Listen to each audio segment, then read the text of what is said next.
Transtornos psiquiátricos e obsessivos, pelo espírito Manuel Filomeno de Miranda, psicografado por Divaldo Pereira Franco. 11. Novos empreendimentos.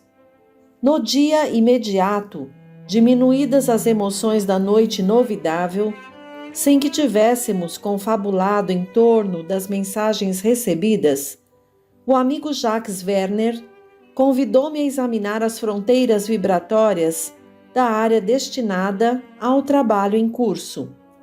Confesso que não me havia dado conta de tal providência. Informado pelo amigo, pude constatar que o espaço reservado ao novo setor abrangia grande parte da clínica, que se encontrava defendido por uma construção fluídica com espessura de mais ou menos 2 palmos em tonalidade azul suave, dentro do pavilhão e expandindo-se para além da edificação convencional.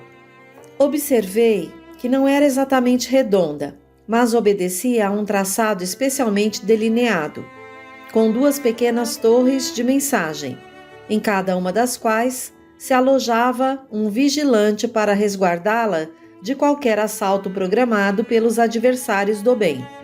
Equipamentos especiais estavam próximos do guardião, fazendo lembrar aparelhos de emissão de laser, que tinham por finalidade disparar raios de ação afligente caso houvesse necessidade.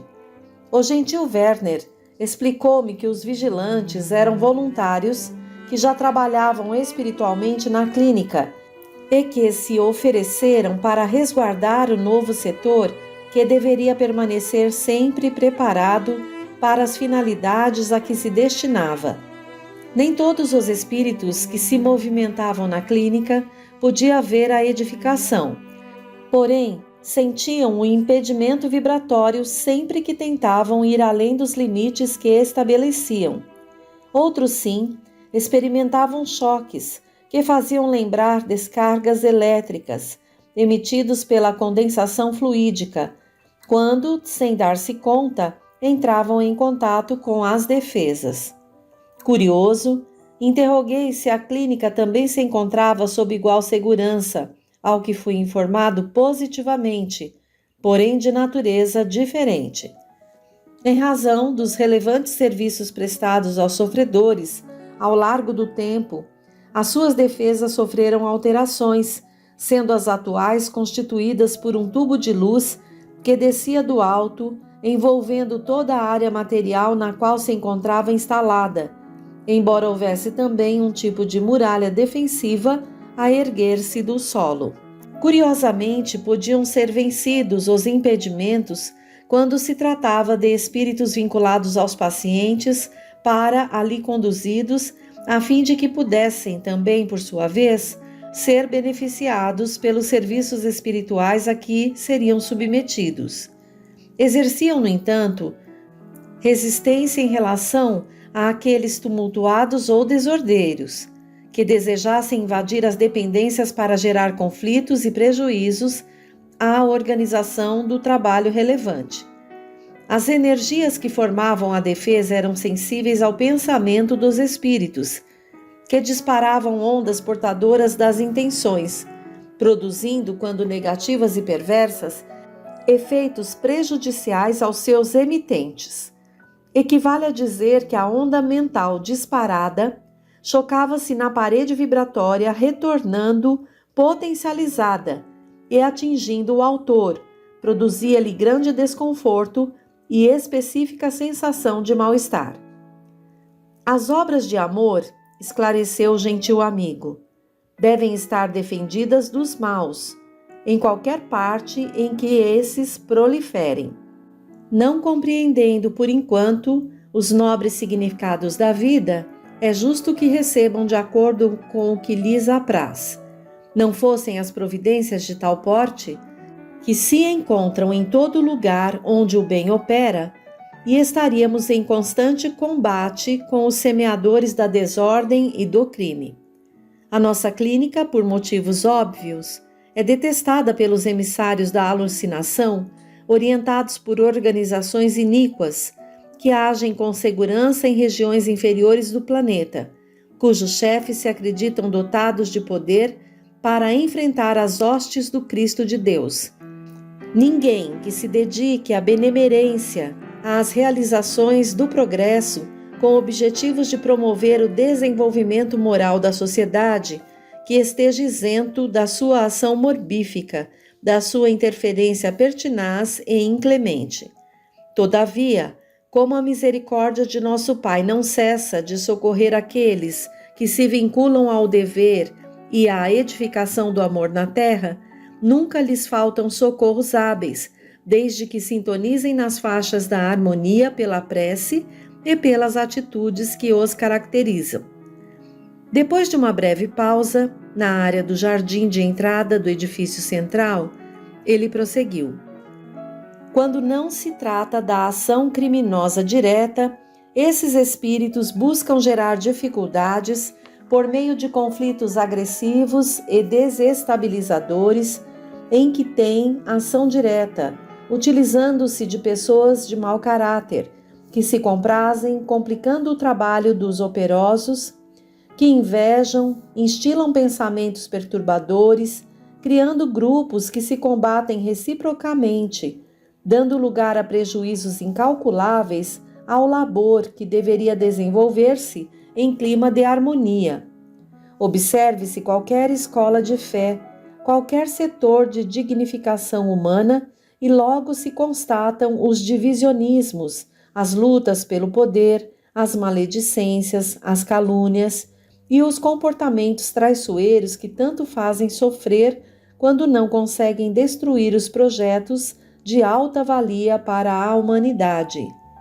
São as expressões do estágio moral em que se encontram os indivíduos, além disso, estimulados por esses desditosos inimigos do bem. Mesmo no movimento espírita, que deveria unir todos os adeptos como verdadeiros irmãos, infelizmente a inveja, o ciúme, a inferioridade moral abrem as portas para a incursão dos espíritos levianos do mesmo porte, favorecendo o desenvolvimento das situações deploráveis, das desmoralizações covardes, das agressões e, o que é pior, fingindo-se estar servindo à causa, que é de amor, de perdão, de esclarecimento, de caridade. Nem o insigne codificador transitou indene às agressões dos companheiros da Sociedade Parisiense de Estudos Espíritas. De acordo com o que sucedera com Jesus, o mestre de Lyon também experimentou nas carnes da alma os espículos e flagelos da sordidez humana. Ainda perdura em a natureza humana esse atavismo combativo que, não sabendo ou não desejando cooperar, dissidente, divide para melhor dominar.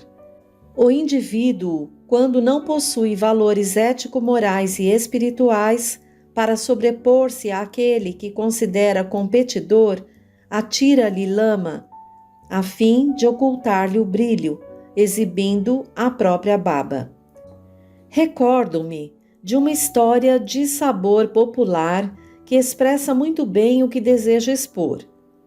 O amigo silenciou um pouco a fim de coordenar as ideias e narrou. Um sapo coachava à beira de uma lagoa. Anoitecia lentamente. Em determinado momento, ele notou sobre delicada violeta um pirilampo que brilhava sem dar-se conta. Tomado de despeito, o anfíbio anuro, não suportando a beleza da luz do inseto ingênuo, expeliu baba peçonhenta que atirou certeiro, cobrindo o lampirídeo, ao tempo que exclamou exultante: "Apaguei-te a luz, infeliz!" e sorriu vitorioso antes do tempo. O vagalume, tomado de surpresa, sacudiu as asas, libertando-se da gosma pegajosa. Ergueu-se lépido no ar e respondeu tranquilo: "No entanto, continuo brilhando." Não acontece algo equivalente em nosso movimento, guardadas as devidas proporções? Felizes, porém, todos aqueles que, embora a baba da inveja com que tentam empanar-lhes o brilho, continuam luminosos, iluminando. Estava sinceramente feliz, constatando a sabedoria que o advogado terrestre, que não quisera exercer a profissão, exteriorizava, como resultado de observações bem fundamentadas e saudáveis. Não tive tempo de ampliar reflexões, porque o afável trabalhador convidou-me a retornar ao núcleo de atividades, já que o dia avançava na direção do entardecer. Em lá chegando, encontrei os amigos espirituais que dialogavam sobre os labores que deveriam ter lugar no recinto dedicado ao departamento do Sanatório Esperança. Em muitas ocasiões, ali seriam realizados cursos especiais sobre a problemática da alienação mental e da obsessão, preparando candidatos espirituais para os serviços socorristas em clínica e ambulatórios terrestres dedicados a esse mistério. Noutras, permaneceria como um santuário de preces e reflexões, ao mesmo tempo dedicado às terapias especializadas em favor dos espíritos em recuperação do trauma da desencarnação ou com resíduos dos transtornos vivenciados no corpo, tanto quanto para atendimento aos pacientes que ali se refugiassem quando lhes aprovesse. A sua finalidade essencial, todavia, dizia respeito à iluminação de consciências daqueles infelizes que se prendiam ao ressentimento e ao ódio, permanecendo em situação lamentável de perseguidores daqueles que eram considerados como inimigos. O caro amigo Dr. Inácio Ferreira, comentando a situação desses irmãos atormentados, referiu-se com muita justeza que sempre vemos a vítima atual dela compadecendo-nos como fenômeno natural da nossa emotividade, sem levarmos em conta o gravame que gerou a situação dolorosa. Sentindo-se acompanhado nas suas reflexões, elucidou: quando me detenho a pensar na situação dos atuais perseguidores, imagino-me na condição deles, caso houvesse experimentado a adaga decepadora que lhes interrompeu a existência física, ou a urdidura do crime que lhes desencadeou sofrimentos por anos a fio, e não sei honestamente se não me comportaria conforme o fazem. Graças aos céus, fui honrado na terra com o conhecimento espírita, libertador e sublime, que me desenleou dos sentimentos hostis, remanescentes do processo evolutivo que muito me afligiam. Ademais, a convivência com a alienação dos atormentados que chegavam ao hospital, alguns em estado terrível de loucura, outros vitimados pelos surtos devastadores, ensinou-me ao longo do tempo a compaixão, a misericórdia e a caridade para com todos. Ouvindo aqueles que os excruciavam, narrando os males que deles sofreram em momentosas comunicações mediúnicas, confesso que me sentia impulsionado a considerar justas as cobranças, não fossem elas armas destruidoras para quem as utilizava. A compaixão de Jesus para com os afligentes inspirava-me sentimento de misericórdia em relação aos afligidos. Quantas narrações supremamente dolorosas ouvi emocionado em forma de justificativa apresentada pelos perseguidores que estertoravam de angústia e de desesperação mal contidas, gritando-nos para que os não interrompêssemos nas tristes lutas que travavam. As evocações dos crimes nefandos de que foram vítimas sempre me comoviam, tornando-me solidário à sua gigantesca aflição. Reflexionava, porém, com eles sobre o amor, o perdão e a justiça divina que nunca faltam, sensibilizando-os e propondo-lhes o abandono do combate inglório, porque lhes desencadeava sempre novos tormentos. O Senhor da vida dispõe de recursos, dizia-lhes, para reeducar os infratores sem necessitar da interferência das suas vítimas, que têm o dever de perdoá-los, considerando a própria imperfeição e as defecções que se permitiram anteriormente.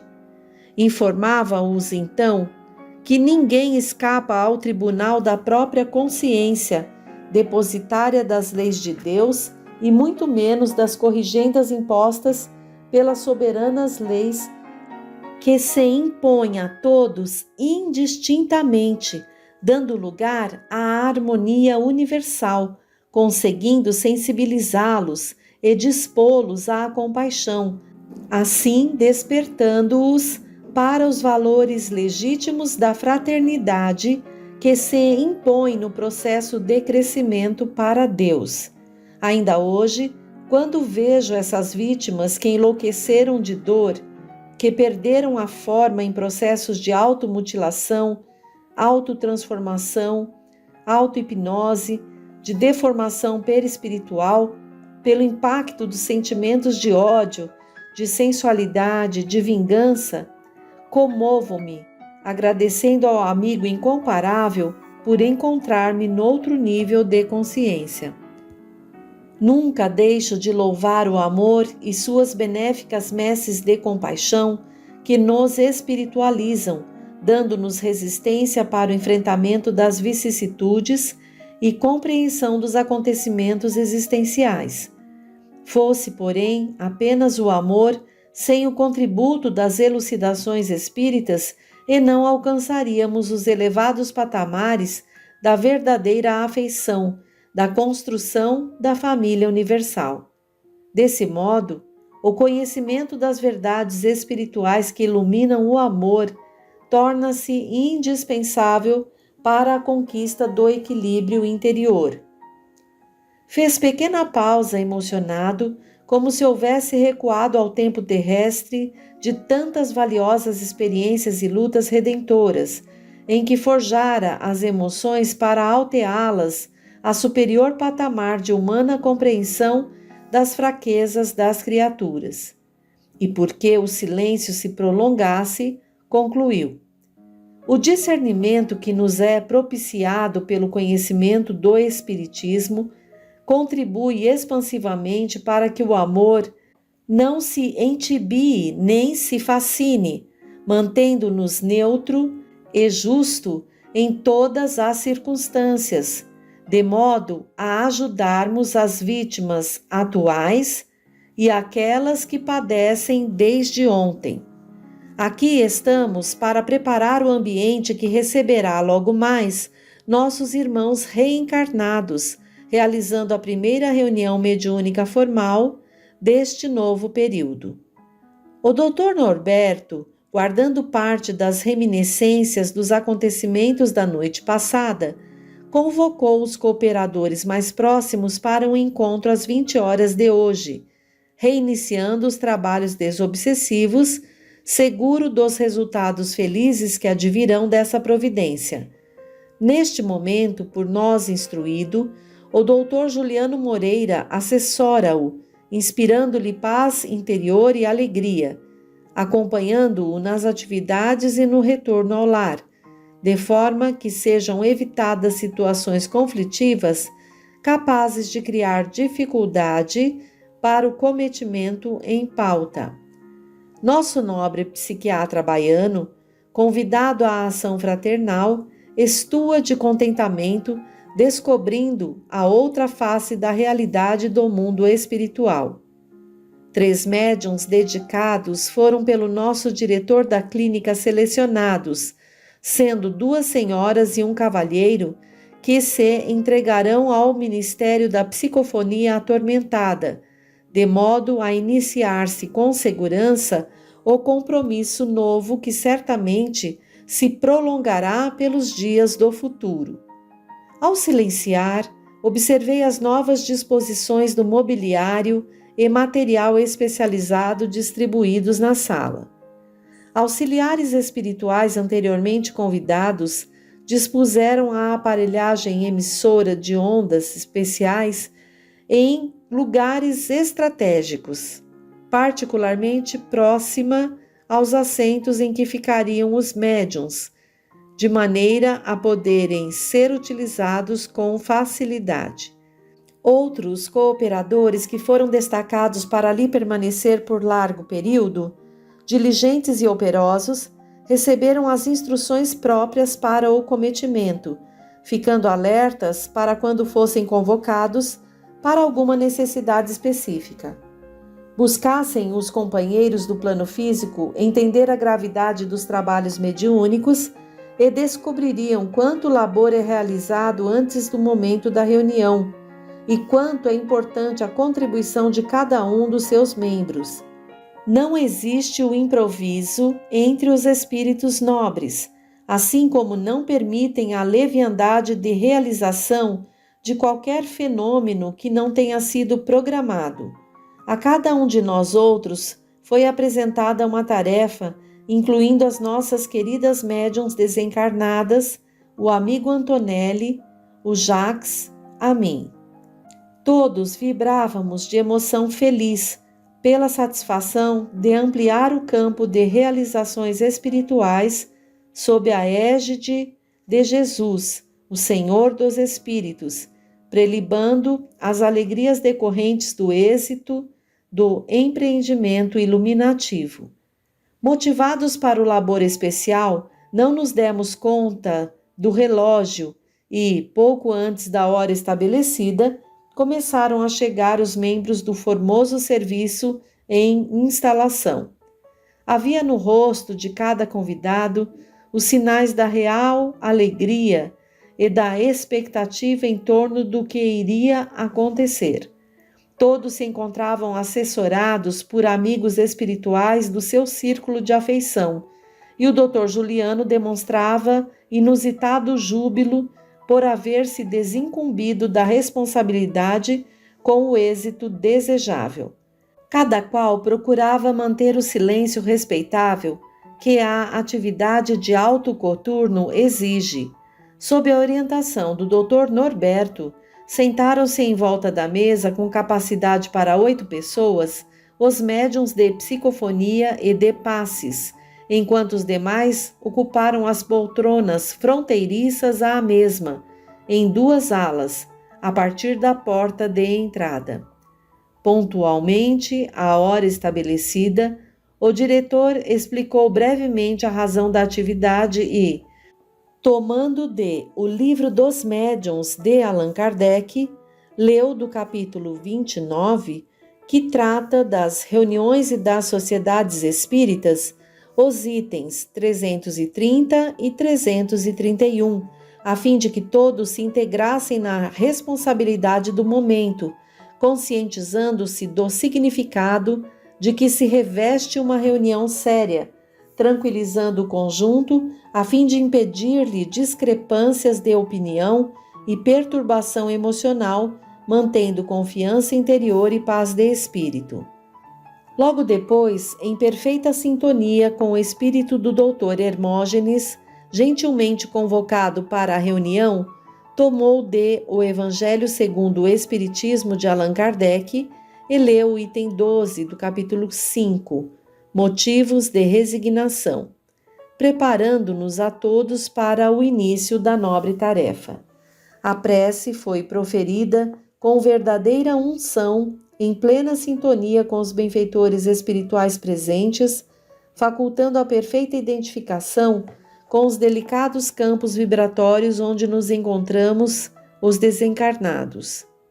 Sem relutância, Dr. Inácio Ferreira utilizou-se do aparelho psicofônico de delicada trabalhadora da clínica, portadora de excelente faculdade mediúnica semissonambúlica, explicando que, a partir daquele momento, encontrava-se ali instalado o laboratório de amor e de esclarecimento em benefício dos alienados mentais de todo tipo, facilitando o intercâmbio lúcido com as entidades sofredoras que fossem responsáveis pelos distúrbios obsessivos e as interferências mórbidas nos quadros psicopatológicos apresentados pelos enfermos, assim como por todos que participavam dos labores naquele instituto dedicado à saúde mental, emocional e espiritual. Solicitou aos membros do labor mediúnico a contribuição consciente em favor do êxito do empreendimento pioneiro, naquelas circunstâncias, de modo a poder-se realizar um ministério grave quão produtivo em benefício dos aflitos de ambos os planos da vida. Esclareceu bondosamente que os médiuns, em particular aqueles que se dedicavam ao intercâmbio iluminativo com os facínoras e perversos do além, se precatassem contra as ciladas que lhes seriam apresentadas, com o objetivo de desarticular o trabalho, muito do agrado daqueles que ainda se comprazem no mal resultante da ignorância. Instou gentil, mas conciso, para que não permitissem medrar no grupo o escalracho das incompreensões, repontando como ciúmes, maledicências, suspeitas infundadas, todas as banalidades infantis que o ego preserva, a fim de gerar situações perturbadoras. Uma reunião mediúnica específica para atendimento aos obsessos e alienados mentais de ambos os lados da vida é de alta responsabilidade para todos os seus membros, que devem compreender-lhe o significado, esforçando-se para corresponder à confiança dos mentores espirituais, programadores do trabalho, interessados na boa execução do compromisso. Advertiu com delicadeza para as situações geradoras do sono, resultado de intoxicações de vária ordem, para a pontualidade, que não deve ser desconsiderada, para as disciplinas morais e, sobretudo, para a discrição em torno das ocorrências que ali tivessem lugar, evitando comentários desnecessários após o seu encerramento. Sugeriu igualmente uma breve avaliação, quando se fizesse oportuno, das comunicações, a fim de criar-se uma segura interação entre o psicoterapeuta dos desencarnados com os mesmos e com os médiuns, cada qual explicando a sintomatologia emocional e física experimentada durante o transe, que poderia contribuir para melhor entendimento da comunicação e união entre todos. Por fim, emocionado, agradeceu a cooperação da equipe e a sua disposição de servir a Jesus no silêncio da oração e no recato em relação ao serviço mediúnico em favor da iluminação das consciências. Logo depois, o caro amigo Jacques Werner tomou a instrumentalidade do cavalheiro circunspecto em profunda concentração e ofereceu palavras oportunas de estímulo e encorajamento ao grupo, relatando algumas das suas muitas experiências na erraticidade, com vistas ao crescimento da clínica e em favor dos companheiros de jornada que haviam ficado na retaguarda, referindo-se aos irmãos Bertolini e outros antigos cooperadores que haviam retornado à espiritualidade e já se encontravam engajados na obra de recuperação moral que se dava naquele santuário. Confortando os amigos, explicou que ele próprio era o maior beneficiado com a edificação daquele antigo sanatório, em face de graves comportamentos que mantivera quando à frente de fanáticos religiosos, participando das refregas apaixonadas e infelizes do período inquisitorial. Fizera-se responsável por inúmeros encarceramentos e assassinatos de infiéis, estimulado, no entanto, pela inveja, pelo ódio e pelos próprios conflitos, que dele faziam também um alienado mental em aparente estado de normalidade. Relatou a gravidade dos comportamentos infelizes no passado, que nos tipificam especialmente na área religiosa, quando as paixões desordenadas levaram-nos aos calabouços emocionais do desespero, que transformamos em programas de ódio, utilizando-se da incomparável personalidade de Jesus, todo amor e misericórdia, para desfrutarmos do poder temporal que a religião dominante da época facultava aos seus membros. Lágrimas coroaram-lhe os olhos, evocando os já distantes dias do passado, mas presentes na memória em recuperação, que o levaram a pugnar pela construção do santuário de recolhimento para os aflitos da atualidade, reparando os graves delitos perpetrados. Somente o amor é capaz de lenir as exulcerações morais por ensejar recursos hábeis e oportunidade para o bem em execução.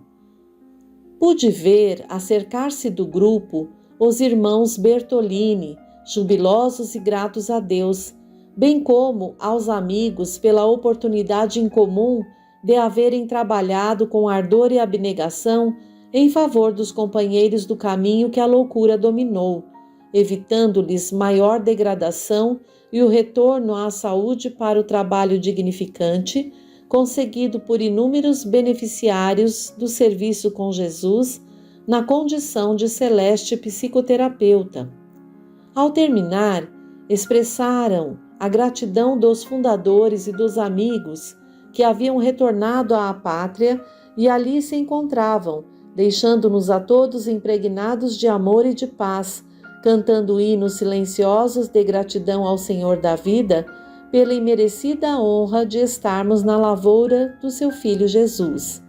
A seguir, Dr. Inácio conduziu a outra senhora médium, um espírito que ali desencarnara, vitimado pelo alcoolismo, de que não se conseguiu recuperar e que continuava sob a dominação do adversário espiritual, vingativo e insano.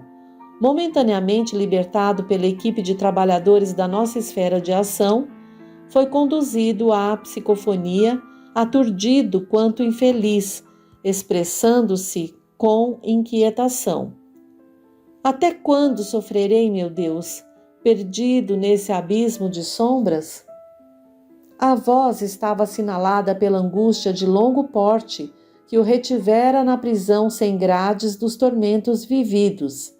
Seguramente telementalizado pelo irmão Antonelli, que se dedicara à doutrinação quando no corpo físico, o orientador da reunião elucidou: até quando lhe aprouver, porque a dor tem a duração que lhe oferecemos. No momento em que o amigo alterar a direção do pensamento e pensar na luz que se irradia de Jesus, logo se lhe modificarão as paisagens interiores, desaparecendo o abismo em que se precipitou por vontade própria. Não diga assim, redarguiu o comunicante, porque a minha tem sido uma existência infeliz, nada me acalma nem preenche este vazio interior que me consome, que me devasta, que me aniquila. Uma força maior do que a minha vontade impele-me ao álcool, que me acalma enquanto me amolenta, embora me sugue todas as energias, deixando-me exaurido. Compreendo sim o seu problema, respondeu o diligente doutrinador, mas não lhe têm faltado os recursos para o equilíbrio, que o amigo não tem aceitado, deixando-se arrastar pelas correntes perigosas do vício e dos espíritos que também nele se comprazem, utilizando-se de você para fins ingratos. Como espíritos e correntes que me atam e me dominam, se me encontro num abismo, perdido, sem noção de tempo nem de lugar? Sucede que têm sido muitos os dias da sua aceitação de escravo do prazer doentio, que lhe foi inspirado por inimigo espiritual, que o domina desde a significativo período iniciado na sua juventude. Não sou, portanto, responsável pelo que me acontece, desejando, porém, libertar-me de tantas aflições que me perturbam e aniquilam a pouco e pouco, Já não sei quando estou lúcido ou em delírio.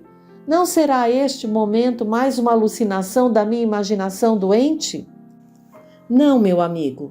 Este é o momento da verdade, do despertamento, do demorado letargo em que você tombou desde há um bom tempo. A verdade sempre luz à nossa frente, porém recusamo-nos a recebê-la e agasalhá-la na mente e no coração, preferindo a sombra em que ocultamos as imperfeições para não chamarmos a atenção. Sim, embora influenciado pelo adversário, você é responsável pelo que lhe tem acontecido, em razão de agasalhar as sugestões do mal e do vício que lhe são direcionadas. Mas eu tenho sido infeliz desde a infância, até onde chegam as minhas lembranças. É natural que isso haja acontecido, mas que fez você em benefício próprio, exceto entregar-se à lamentação e ao abandono de si mesmo? Por acaso nunca viu os danos causados pelas tormentas e a natureza, de imediato, reabilitando-se deles? Assim também acontece com todos nós, quando vítimas dos tormentos que tombam sobre nossas existências, gerando transtornos, dores e desastres diversos. Ao invés de nos determos a contemplar os escombros, cabe-nos retirá-los do caminho, refazendo o que foi destruído e seguindo em frente. Nunca nos faltam os recursos da inteligência e do discernimento para refazer e recomeçar. Entretanto, muitos preferimos ficar lamentando, como se as dores somente a nós nos alcançassem, enquanto os outros estão recompondo-se. Ouça-me com atenção. A vida física, por mais longa se apresente, momento alcança em que se interrompe. A verdadeira vida é a de que desfruta o espírito, quer no corpo ou fora dele. Desse modo, os acidentes desagradáveis do percurso material, as injunções dolorosas, igualmente por mais larga que sejam, enfrentam um momento em que se interrompem. E isso se dá através da morte do corpo, que não significa desintegração do ser, mas transferência de uma realidade limitada para outra infinita, isto é, da matéria para o mundo espiritual, que é o nosso lugar de nascimento e o porto de chegada após a viagem terrena.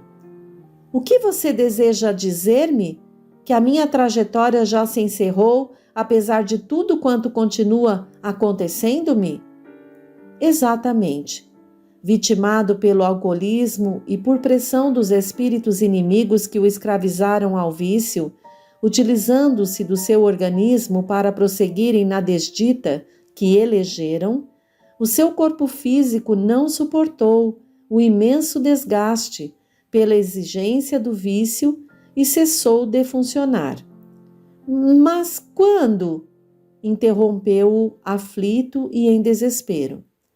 O orientador, mantendo-se sereno e dócil, explicou-lhe: procure primeiro ouvir para compreender e tudo se aclarará, modificando sua vida a partir de então, que se encontra rica de realidade após o trânsito pelo vale de sombras da morte. Sim, você já se libertou do carro da aflição, havendo experienciado um bom período de adormecimento, quando ocorreu o despertar assinalado pelas dores habituais, em estado de maior perturbação, como é natural. A verdade é, meu caro amigo, que ninguém morre. Liberta-se a lagarta do envoltório em que se oculta para liberar a borboleta leve que flutua no ar. Assim também se dá conosco. O espírito é o ser verdadeiro, que, envolvido pelo corpo, é lento, arrasta-se pesado no solo sob injunções complexas que o momento não permite explicar-lhe, mas de que você tomará conhecimento no instante próprio, libertando-se pelo fenômeno da morte para conseguir evoluindo, embora as circunstâncias em que se encontre. O desencarnado ouvia apreensivo Em dúvida, ansioso, sem qualquer afetação, Dr. Norberto prosseguiu sereno e lógico. Observe-se nesse momento como se encontra o corpo de que se utiliza para a nossa conversação. Detenha-se em analisar a circunstância em que se depara. Examine-se. O espírito começou a observar o corpo feminino de que se utilizava, porque não se houvera dado conta do fenômeno, que ocorrera sem que ele tivesse participação ativa, já que fora induzido pelo benfeitor, sendo tomado de surpresa, logo interrogando: como pode-se isto ocorrer? Sou eu, mas o corpo é de outrem, de uma mulher. Compreendo, trata-se de mais uma alucinação que me toma a mente e deliro. De forma alguma, meu amigo. Esta é a realidade que se sobrepõe às alucinações anteriores, facultando-lhe o despertar para uma situação diferente. Você foi trazido por amigos espirituais que o amam, encerrando-lhe o capítulo doloroso da contínua embriaguez e abrindo-lhe uma nova perspectiva para o encontro com a paz, que o alcançará em momento próprio. As sensações que lhe dominam o corpo são resultado de impregnação mental na memória sutil que envolve o espírito, ainda não libertado dos hábitos dominadores que o encarceraram por longos anos.